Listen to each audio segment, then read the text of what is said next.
We should not learn it the hard way. We should not learn it the day we find our child has been hit by a car. We should not learn that day Allah protected our children, not me and you. The day we lose our savings, that's not the day we should learn that all of this belonged to Allah, it came from Him and He can take it in an instant. Allah is the ultimate doer. Wealth is a deception. He gives it, He can seize it. It's not because of your intelligence, not because of my power, my skills, my privilege, my background. No, it comes from Allah. بسم الله الرحمن الرحيم الحمد لله رب العالمين الرحمن الرحيم مالك يوم الدين إياك نعبد وإياك نستعين اهدنا الصراط المستقيم صراط الذين أنعمت عليهم غير المغضوب عليهم ولا الضالين آمين. وقل الحق من ربكم فمن شاء فليؤمن ومن شاء فليكفر إنا أعتدنا للظالمين نارا أحاط بهم سرادقها وإن يستغيثوا يغاثوا بماء كالمهل يشوي الوجوه بئس الشراب وساءت مرتفقا إن الذين آمنوا وعملوا الصالحات إنا لا نضيع أجر من أحسن عملا أولئك لهم جنات عدن تجري من تحتهم الأنهار يحلون فيها من أساور من ذهب ويلبسون ثيابا خضرا من سندس وإستبرق متكئين فيها على الأرائك نعم الثواب وحسنت مرتفقا واضرب لهم مثل الرجلين جعلنا لأحدهما جنتين من أعناب وحففناهما بنخل وجعلنا بينهما زرعا كلتا الجنتين آتت أكلها ولم تظلم منه شيئا وفجرنا خلالهما نهرا وكان له ثمر فقال لصاحبه وهو يحاوره أنا أكثر منك مالا وأعز نفرا ودخل جنته وهو ظالم لنفسه قال ما أظن أن تبيد هذه أبدا وما أظن الساعة قائمة ولئن رددت إلى ربي لأجدن خيرا منها منقلبا قال له صاحبه وهو يحاوره أكفرت بالذي خلقك من تراب ثم من نطفة ثم سواك رجلا لكن هو الله ربي ولا أشرك بربي أحدا ولولا إذ دخلت جنتك قلت ما شاء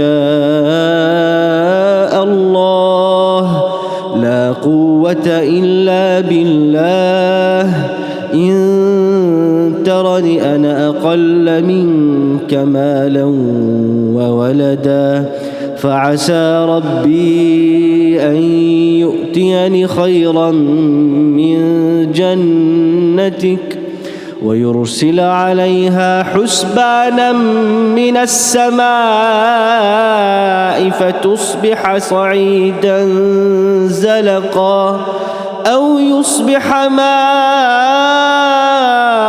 غورا فلن تستطيع له طلبا وأحيط بثمره فأصبح يقلب كفيه على ما أنفق فيها وهي خاوية على عروشها ويقول يا ليتني لم أشرك بربي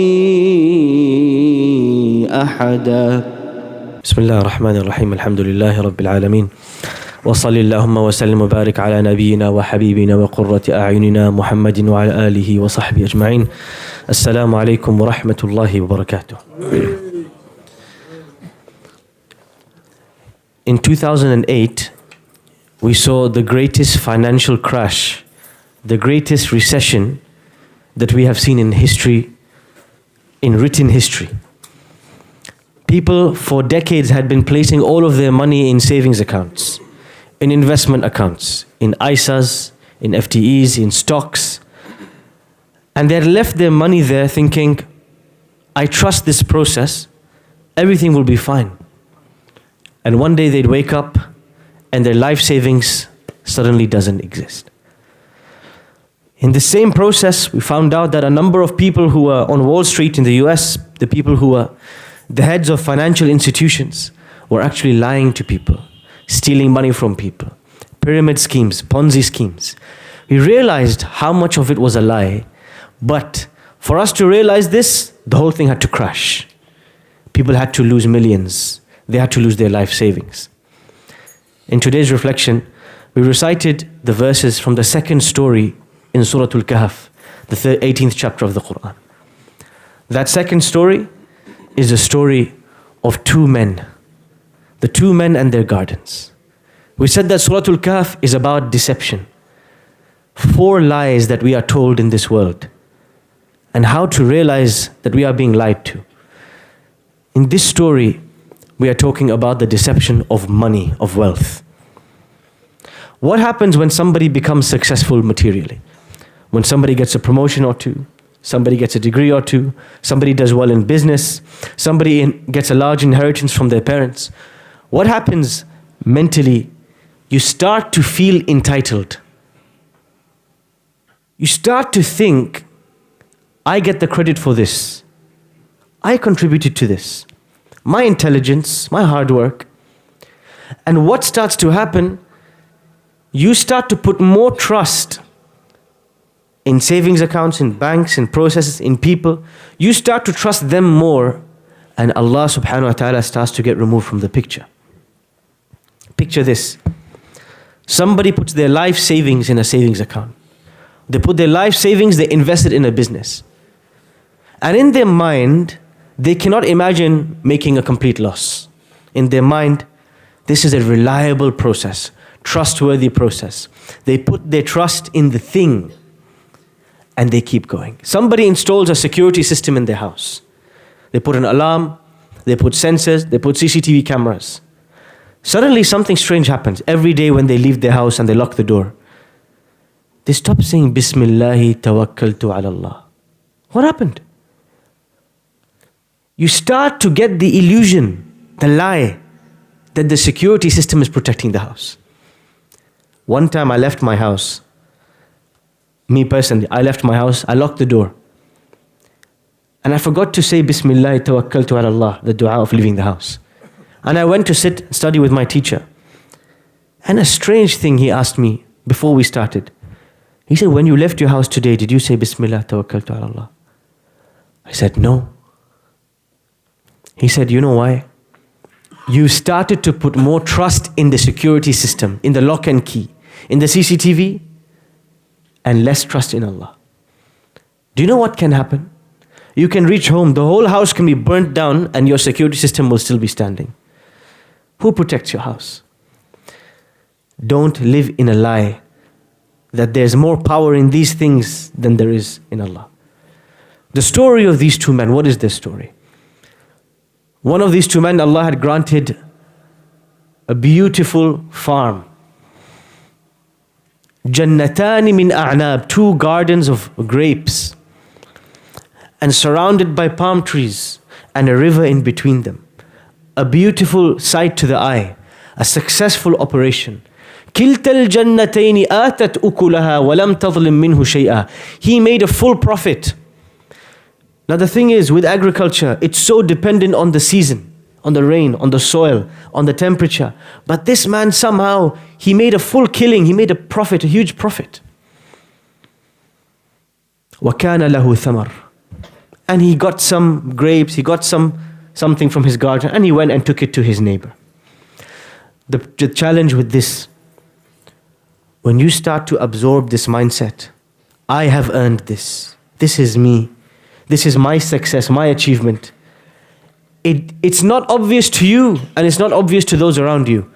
It comes out in conversation. You know that Range Rover that I have outside? I'm thinking of upgrading it this year. You slip it in.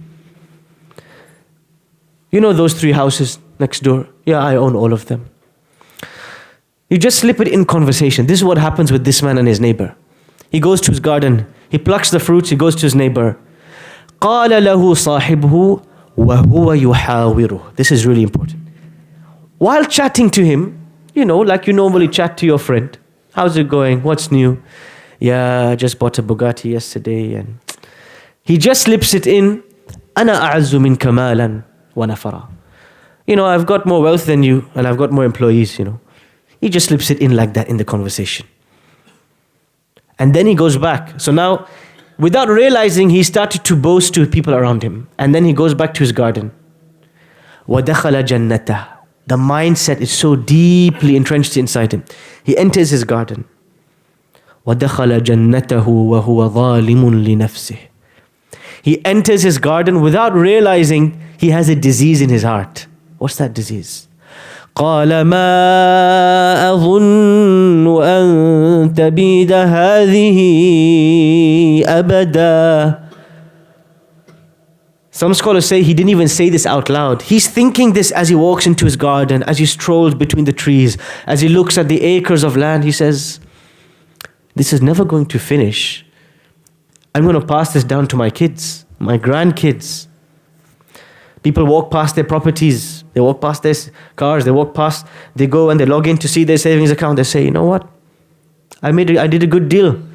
I made a killing. I made some smart investments. I'm going to pass this to my kids. It doesn't cross your mind that in an instant the whole thing can disappear. قال ما أظن أن تبيد هذه أبدا. He says, I don't think this is going to vanish at any point in time. He starts to feel safe with his wealth. He starts to feel this thing is going nowhere. But that takes him to something more dangerous. وَمَا أَظُنُّ السَّاعَةَ قَائِمَةً. I don't even think the day of judgment will come. وَلَئِن رُدِدتُّ إِلَىٰ رَبِّي لَأَجِدَنَّ خَيْرًا مِّنْهَا مُنْقَلَبًا. And even if there was a day of judgment, even if I go to Allah, look how much wealth He gave me. Surely He's going to look after me. You start to think that the wealth you have, the blessings you have, the house you have, the clothes you have, the children you have, you start to think this is because Allah loves me. That's why He gave me these things. So I'm going to get a default access to paradise. His neighbor stops him right there. And he asks him the hard question. أَكَفَرْتَ بِالَّذِي خَلَقَكَ مِن تُرَابٍ. How could you be ungrateful Do you not remember that one day you were sand? This is the solution to all arrogance and pride and attachment to wealth and attachment to this world and love of the means of this world and its trinkets and decorations. Remember, one day we were sand, we were dust, we were clay, and everything else will turn back to dust. ثُمَّ مِن نُطْفَةٍ, and then you became a small piece of flesh. ثُمَّ سَوَّاكَ رَجُلًا, and now you are a man. How did you come to be from nothing? Allah made you from nothing. He made your wealth from nothing. You are not everything, you are a speck. Remember this. And then this man says, لَكِنَّ هُوَ اللَّهُ رَبِّي.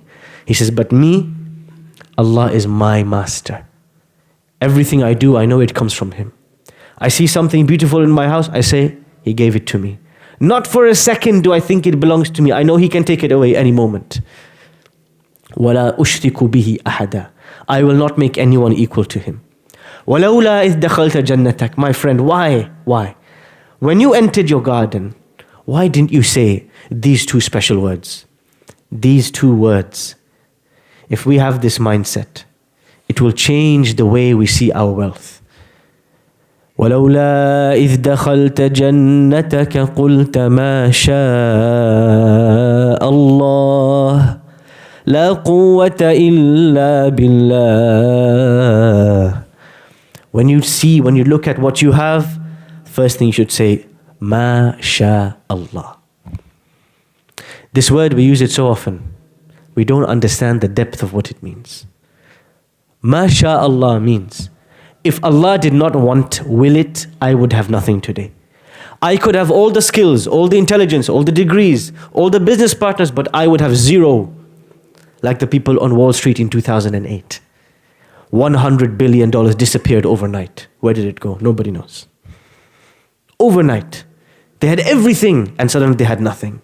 That's how it can happen. My Lord is the one who gave it to me.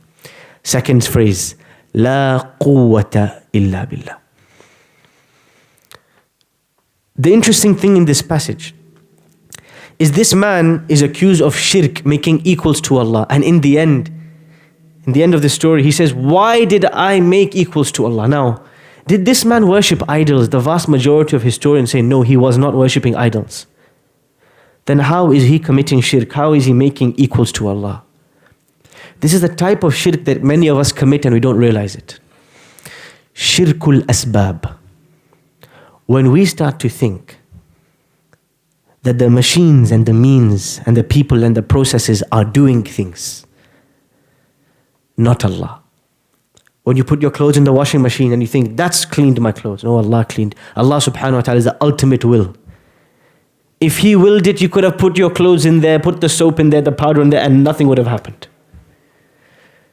When you lock your door and you think, my security system protects my house, and you start walking, feeling safe inside, no, Allah protects your house. That security system can fail tomorrow. When you drop your kids at school and you walk and you think, my kids will be okay. The teachers will teach them. No, Allah gives them knowledge. And if Allah willed, no teacher could give them anything. Allah is the doer. Everything else is just a means. Everything else is just, when you get your paycheck at the end of the month, you think, my boss paid me. No, Allah paid you. He sent it through your boss. Everybody in this world is a postman. Allah is sending the letter. They are just carrying the message. When we start to put more trust in things, this is called shirkul. We have made it equal to Allah. When an earthquake happens, what does the BBC say? What does the news say? Nature got angry. What is nature? Nature is some kind of God alongside Allah. The sea is angry because of global warming, because of pollution. So the sea made a tsunami. What, the sea is some kind of demigod? No. These are all the creation of Allah. They are subservient to Him. And so this man, he learns his lesson the hard way. His neighbor, his good friend is telling him, why didn't you say, La quwwata illa billah? There is no power. Nothing can happen unless Allah wants it to happen.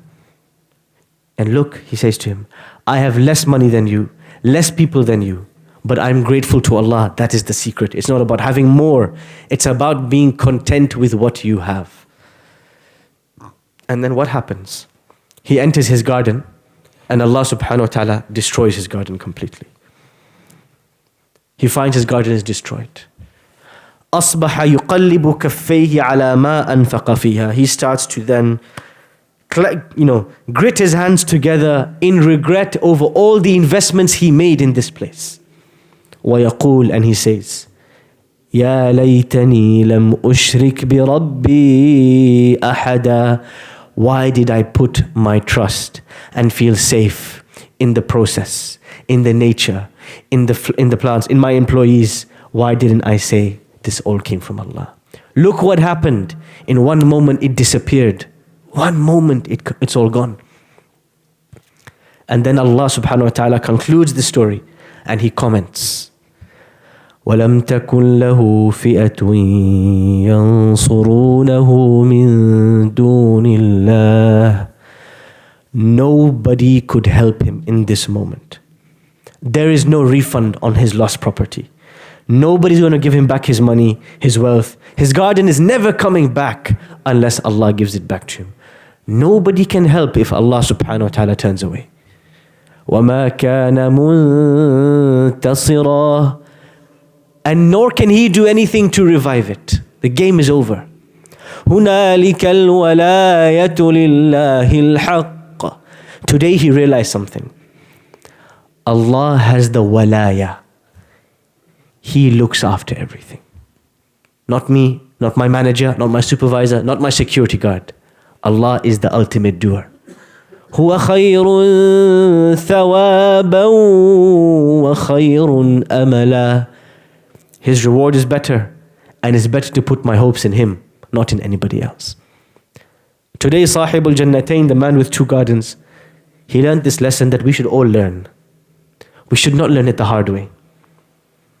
We should not learn it the day we find our child has been hit by a car. We should not learn that day Allah protected our children, not me and you. The day we lose our savings, that's not the day we should learn that all of this belonged to Allah, it came from Him and He can take it in an instant. When a mother has a miscarriage after 9 months and loses her infant, this little baby, she looked into his eyes, this cute little child, and suddenly he passes away. That shouldn't be the day she realizes Allah gave it to me and He can take it away. Allah is the ultimate doer. Wealth is a deception. He gives it, He can seize it. It's not because of your intelligence, not because of my power, my skills, my privilege, my background. No. It comes from Allah. All of these things can lead to no wealth, and none of these things can lead to lots of wealth. But it is a test by which He sees, and He watches us, and He exposes us for who we really are. There were 2 men, and each of them had gardens. Each of them had farms in the story. But which one will we be? Will we be the one with the destroyed garden who left everything to it? Or will we be the man who had less but was content, but was grateful, and Allah will give him a much bigger garden in the afterlife? Wa sallallahu wa sallam wa barak ala nabiyyina Muhammad. Assalamu alaikum wa rahmatullahi wa barakatuh.